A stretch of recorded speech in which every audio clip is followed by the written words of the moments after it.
दास के पास भी एक ऐसी वीडियो आई। सर्वप्रथम तो सभी संत महात्मा एवं सज्जनों का दास बहुत आभारी है जो आपका स्नेह और प्यार मिल रहा है। दूसरी बात, संत महात्माओं, दास की आवाज 2-3 दिन से खांसी जुकाम के कारण कुछ बिगड़ी हुई है। क्षमा करना यदि स्पष्ट बात समझ में ना आए तो दास के समक्ष एक वीडियो आई। उसमें एक टाइटल था जो कि टाइटल ने सोचने पे मजबूर कर दिया कि क्या हमें मूर्ति पूजा करनी चाहिए या नहीं,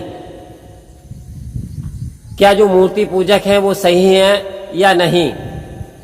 उसमें ये बात टाइटल इस तरीके का टाइटल है कि मूर्ति पूजा सही है या गलत है, तो किस प्रकार के इंसान को भक्ति करनी चाहिए।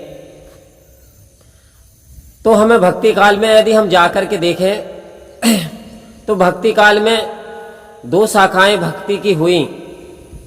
नंबर 1 सगुण भक्ति, नंबर 2 निर्गुण भक्ति काल। सगुण भक्ति क्या है और निर्गुण क्या है, इस पे प्रकाश डालने की बहुत आवश्यकता है। तो सगुण का अर्थ है जो कि पूरी तरीके से यानी एज ए मूर्ति के रूप में इंसान को जो सजीव सामने दिखाई दे वो सगुण है। जैसे कि किसी मूर्ति की पूजा करना, किसी देव स्थान पे जाकर के किसी भी देव की मूर्ति हो, भगवान की मूर्ति हो, चित्र हो, प्राकृतिक चित्र हो, सूरज चांद सितारे हो, इनके चित्र हो, तो ये सब के सब सगुण भक्ति के अंतर्गत आते हैं। जिसके कवि सूरदास जी, मीराबाई जी, ये सगुण भक्ति के ही, और कुछ निर्गुण शाखा के कवि रहे जैसे गुरु नानक देव महाराज जी, कबीरदास जी और अन्य संत। तो ये भक्ति चली आ रही है, भक्ति कर रहे हैं। उस समय भी भक्ति हो रही थी, लेकिन बात यह है कि जो मूर्ति पूजक हैं कहते क्या वो सही हैं, तो वास्तव में हमें पहले तो ये समझना होगा कि हम कौन सी मूर्ति की बात कर रहे हैं। मूर्ति भी 2 टाइप की होती हैं। एक मूर्ति होती है आर्टिफिशियल, जो कि इंसान ने रचना कर दी, उस मूर्ति की इंसान ने बनाया अपने हाथों से, कोई पेंटिंग बना दी, भगवान की मूर्ति बना दी, कल्पना कर दी कि भगवान जी ऐसे थे। तो एक तो आर्टिफिशियल होती है। दूसरी मूर्ति जो होती है वो आर्टिफिशियल नहीं होती साहब। दूसरी मूर्ति क्या है? दूसरी मूर्ति स्वयं परमात्मा ने बनाई, फिर कोई बना ही नहीं सकता। वो कौन सी मूर्ति है? यानी मूर्ति वो भी है जो कि पत्थर से गढ़ी गई, किसी कारीगर ने बना दी, लेकिन एक मूर्ति वो भी है जो कि परमात्मा ने बनाई। आज देखने को मिल रहा है इंसान हजारों हजार रुपए की मूर्तियां लाता है, मंदिर में रखता है, अपनी आस्था अनुसार प्रेयर पूजा पाठ भी करते हैं। लेकिन बड़ी अच्छी बात है पूजा करना, क्योंकि पहले जिस व्यक्ति को ब्रह्म ज्ञान की प्राप्ति नहीं होती है तो वो भी अपने जैसे परंपरा चली आ रही है सदियों से, जैसे दादा परदादा, तो ऐसे ही बच्चे करते चले आते हैं जब तक जानकारी नहीं होती। लेकिन वहां चढ़ाना चलिए अच्छी बात है, आप श्रद्धा भाव से चढ़ा रहे हैं, क्योंकि सदगुरु का यह आदेश नहीं किसी के भाव को ठेस पहुंचाना, आपकी श्रद्धा है।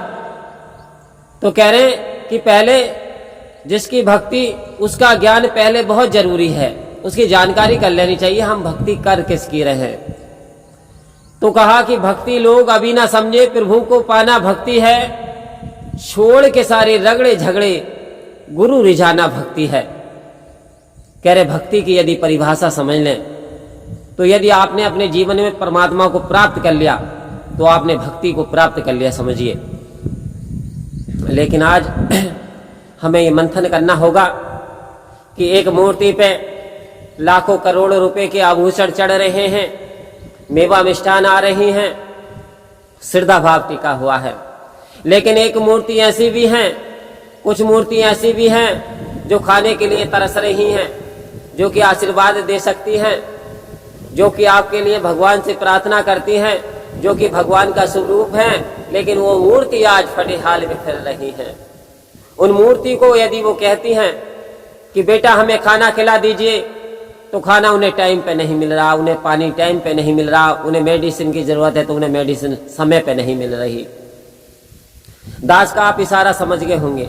जो आपके बुजुर्ग माता पिता होते हैं, जो हमारे बुजुर्ग माता पिता होते हैं, अक्सर दास को बड़ी उस समय शर्म महसूस होती है जिस समय एक परिवार अपने 75 ईयर्स यानी 75 साल की बुजुर्ग माँ को एक सड़क पर छोड़ करके चला आता है। क्या उससे उसका भगवान खुश होगा? क्या जिसकी पूजा रात दिन करे वो पूजा रात दिन कहीं भी चला जाए, क्या वो सफल हो सकता है?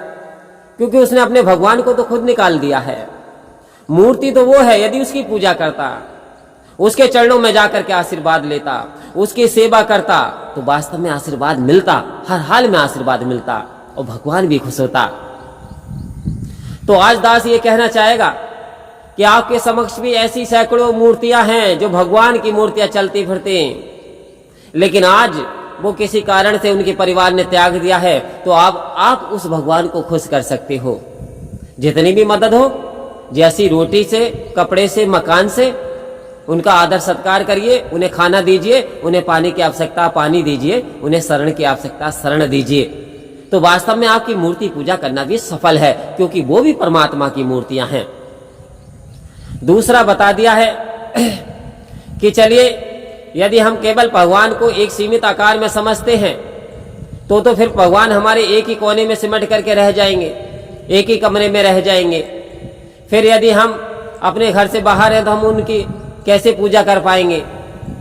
आज हमारे पास फूल है, फल हैं, सुगंधित पदार्थ हैं। यदि हम पैसे से हीन हैं और ये पदार्थ हम पे नहीं है तो हम कैसे मूर्ति की पूजा कर पाएंगे? समझने सोचने की बात है। लेकिन एक तरफ निर्गुण शाखा के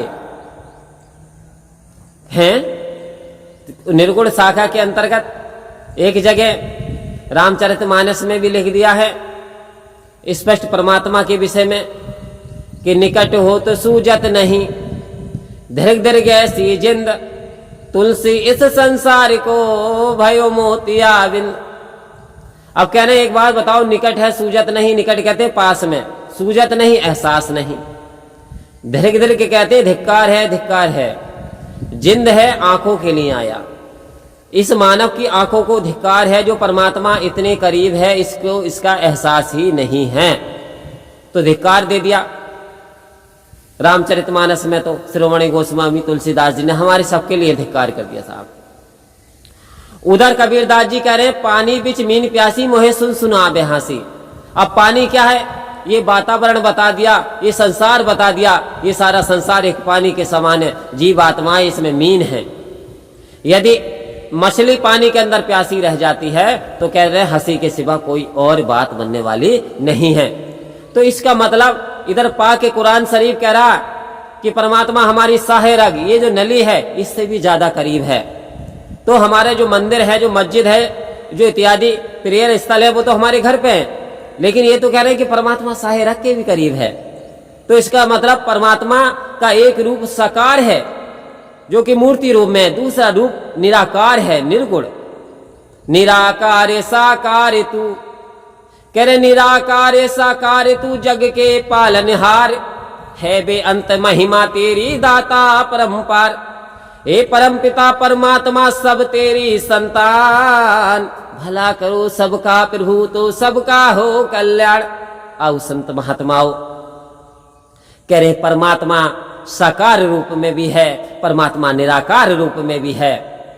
क्योंकि आज दास बताएगा कि एक बर्फ होता है, बर्फ को यदि 0 सेंटीग्रेड में जमाया जाए पानी को तो वो बर्फ बन जाता है।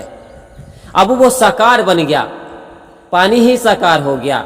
लेकिन उसी पानी को यदि उच्च तापमान पर वो गर्म करा जाए, खौलाया जाए, तो वही पानी, वही बर्फ पानी बन करके और आपका जो ऑक्सीजन के रूप में उड़ जाता है, गैस के रूप में उड़ जाता है। तो यानी गर्म करने पे उड़ गया, ठंडा करने पे जम गया। जिसकी रही भावना जैसी प्रभु मूरत उसने देखी वैसी। कह रहे हमारी भावना के ऊपर डिपेंड करता है, हमारे विश्वास के ऊपर डिपेंड करता है कि चोट मारी पत्थर पे तो कंकड़ बन गया, जिस पत्थर ने चोट सह ली वही तो शंकर बन गया। एक मानव मानव नहीं बनता, एक मानव भगवान बने। एक इंसान भगवान बन जाता है, एक इंसान मनुष्य नहीं बन पाता। ये सबसे बड़ी दुर्भाग्य की बात है। तो हमें यानी आस्था के अनुसार हमें ये नहीं कि नहीं, हाँ हम श्रद्धा भाव से कर सकते हैं, लेकिन धीरे धीरे जैसे बच्चे को पढ़ाया जाता है छोटी किताब में, नर्सरी की में, कि आ से अनार, बड़े आ से आम, ई से इमली, ई से ईख, ऊ से उल्लू। लेकिन जैसे जैसे बच्चा ना वो सीख जाता है ना, तो वो चित्र हटा दिए जाते हैं दूसरे की क्लास में जाकर के।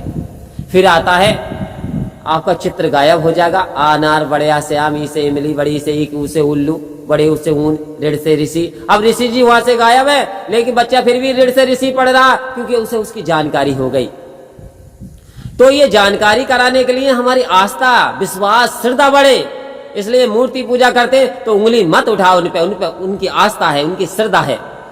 भगवान श्री कृष्ण भी गीता में कह रहे हैं, साफ साफ अर्जुन से कह दिया, हे अर्जुन अच्छी बात है लोग भक्ति कर रहे हैं, मेरे भिन्न भिन्न प्रकार के भक्त हैं, लेकिन मोक्ष मैं उन्हीं भक्तों को देता हूं जो मुझे एक जगह ना जान करके मेरे विशाल स्वरूप को हर जगह जाने। Not only one country but also whole world, सारे संसार में जो मुझे जान करके। और यहां तक कह दिया, आपको ताज्जुब होगा, कहते जो गाय में, चंडाल में, मनुष्य में, जीव में, जंतु में जो मेरे रूप को निहारता है, वास्तव में वो ही ब्रह्म ज्ञान को प्राप्त होता है, वही मोक्ष को प्राप्त होता है। बाकी अर्जुन कह रहे हैं, और बाकी कह रहे सबके अनुसार मैं सबकी इच्छा की पूर्ति करता हूं, लेकिन मोक्ष में उसे ही देता हूं जो हर जगह मेरा रूप निहारता है कि तेरा रूप है ये संसार, भला करो सबका प्रभु, सबका हो कल्याण। परम प्यार से बोलिए धन्य का जी।